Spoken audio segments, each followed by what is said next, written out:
Guys, welcome back to our channel. ఈరోజు అయితే ఇంకొక మంచి కొత్త వీడియోతో మీ ముందుకైతే వచ్చేసాను. ఈరోజు మనం కేఎఫ్సి ఎవరు స్థాపించారు అన్న విషయాన్ని మనం తెలుసుకుందాం. ఇంకా ఎవరైనా వీడియోని లైక్ చేసుకోకపోతే ప్లీజ్ వెళ్ళి like, share and subscribe. KFC బాగా తినే వారికి కూడా ఈ వీడియోని షేర్ చేయండి. సాధారణంగా దాని చారిత్రక పేరు కెంటకీ ఫ్రైడ్ చికెన్ అని కూడా పిలుస్తారు. ఇది ఒక అమెరికన్ ఫాస్ట్ ఫుడ్ రెస్టారెంట్. ఇది ఫ్రైడ్ చికెన్లో ప్రత్యేకత కలిగి ఉంది. కెంటకీలోని లూయిస్ విల్లేలో ప్రధాన కార్యాలయం ఉంది. ఇది మెక్డొనాల్డ్స్ తర్వాత ప్రపంచంలోనే రెండవ అతిపెద్ద రెస్టారెంట్ చైన్ అమ్మకాల ద్వారా కొలువబడినది. ఏప్రిల్ 24 నాటికి ప్రపంచవ్యాప్తంగా 150 దేశాలలో 30,000 కంటే ఎక్కువగా స్థానాలు ఉన్నాయి. చైన్ ఎం యొక్క అనుబంధ సంస్థ బ్రాండ్స్ పిజ్జా హట్ మరియు టాకో బెల్ చైన్లను కలిగి ఉన్న రెస్టారెంట్ కంపెనీ అనుబంధ రకంగా పరిశ్రమలు రెస్టారెంట్ల ద్వారా శైలి ఫాస్ట్ ఫుడ్ సెంటర్ ప్రకారం స్థాపించబడింది. Standers court and cafe March 20, 1930 94 సంవత్సరాల క్రితం నార్త్ కార్బిన్, కెంటుకీ యుఎస్ మొదటి ఫ్రాంచైజీ. సెప్టెంబర్ 24, 1952లో 71 సంవత్సరాల క్రితం సాల్ట్ లేక్ సిటీ, ఊటా యుఎస్లో ప్రారంభించబడింది. దీని వ్యవస్థాపకుడు హర్లాండ్ స్టాండర్స్ పిటి హర్మాన్. ప్రధాన కార్యాలయం 1441 Gardner lane, Louisville, Kentucky US. Dallas Texas US global. KFC colonel Harland Sanders 1890, 1980 స్థాపించారు. అతను మహామాన్యం సమయంలో కెంటుకీలోని కార్బన్ తన రోడ్ సైడ్ రెస్టారెంట్ నుండి వేయించిన చికెన్ను విక్రయించడం ప్రారంభించాడు.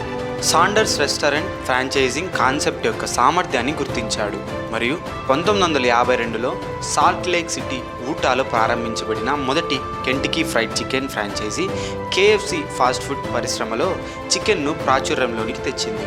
హాంబర్గర్ యొక్క స్థిరమైన ఆధిపత్యాన్ని సవాల్ చేయడం ద్వారా మార్కెట్ను వైవిధ్యపరిచింది.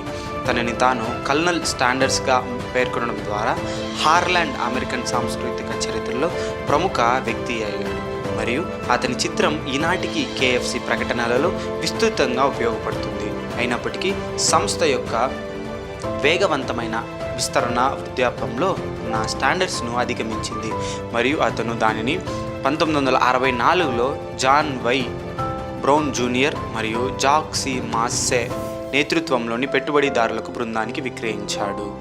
కెనడా, యునైటెడ్ కింగ్డమ్, మెక్సికో మరియు జమైకాలలో 1960ల మధ్యకాలంలో అవుట్లెట్ను ప్రారంభించి అంతర్జాతీయంగా విస్తరించిన మొదటి అమెరికన్ ఫాస్ట్ ఫుడ్ చైన్లలో కేఎఫ్సి ఒకటి. 1970లు మరియు 1980లలో ఇది రెస్టారెంట్ వ్యాపారంలో తక్కువ లేదా అనుభవం లేకుండా కార్పొరేట్ యాజమాన్యంలో వరుస మార్పుల ద్వారా వెళ్ళినందున దేశీయంగా మిశ్రమ అదృష్టాన్ని అనుభవించింది. 1970ల ప్రారంభంలో కేఎఫ్సిని స్పిరిట్స్ డిస్ట్రిబ్యూటర్ హ్యుబ్లియిన్కు విక్రయించారు. దీనిని ఆర్జే రెనాల్డ్స్ ఫుడ్ అంటే పొగాకు సమ్మేళనం స్వాధీనం చేసుకుంది. ఆ కంపెనీ గొలుసును పెప్సికోకు విక్రయించింది. అయితే గొలుసు విదేశాలకు విస్తరించడం కొనసాగింది మరియు 1987లో చైనాలో ప్రారంభించిన మొదటి పాశ్చాత్య రెస్టారెంట్ చైన్గా నిలిచింది.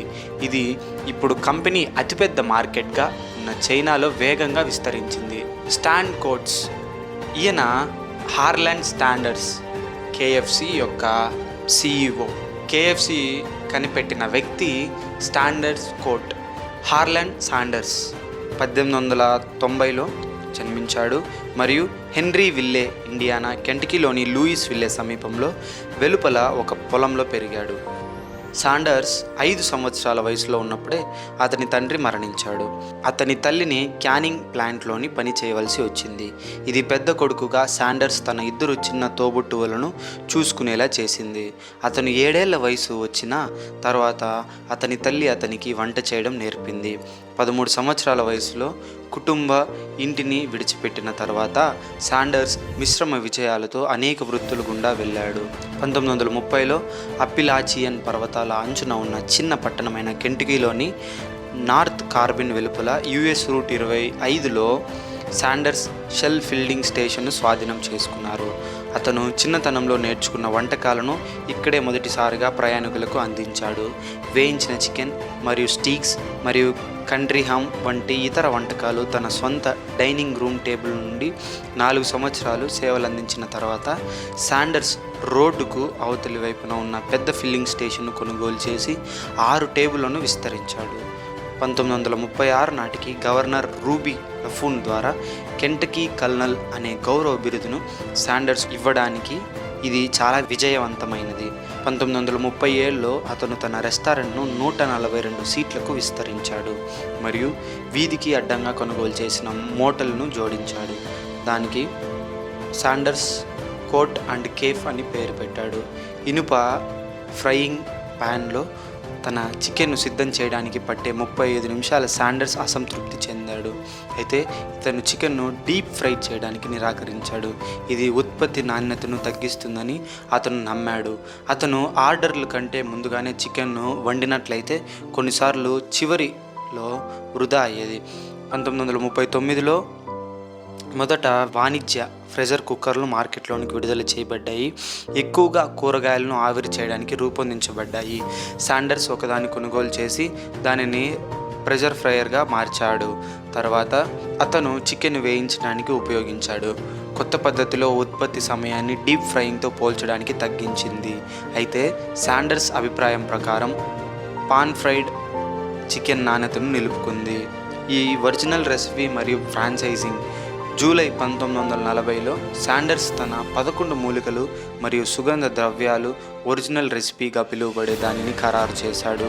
అతను రెసిపీని ఎప్పుడు బహిరంగంగా వెల్లడించినప్పటికీ పదార్థాలలో ఉప్పు మరియు మిరియాలు మరియు మిగిలినవి ప్రతి ఒక్కరూ షెల్ఫ్లో ఉంటాయి అని చెప్పాడు.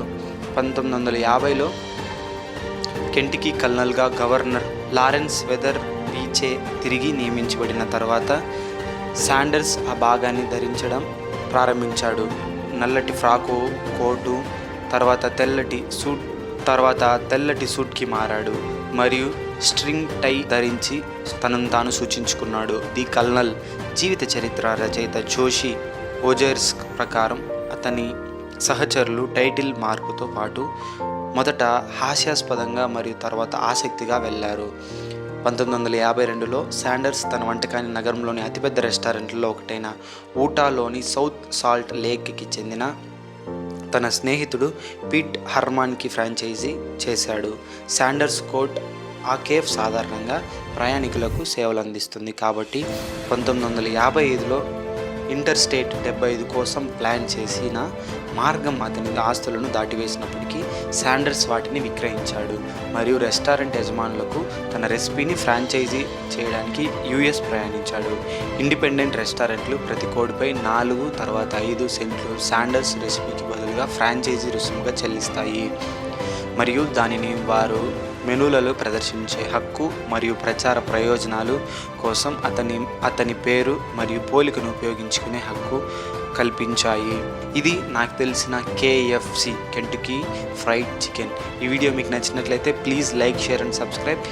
మీ బ్యాచ్లో ఎవరికైతే KFC ఎక్కువగా ఇష్టం ఉంటుందో ఈ వీడియో వచ్చి వాళ్ళకి షేర్ చేసేసాను.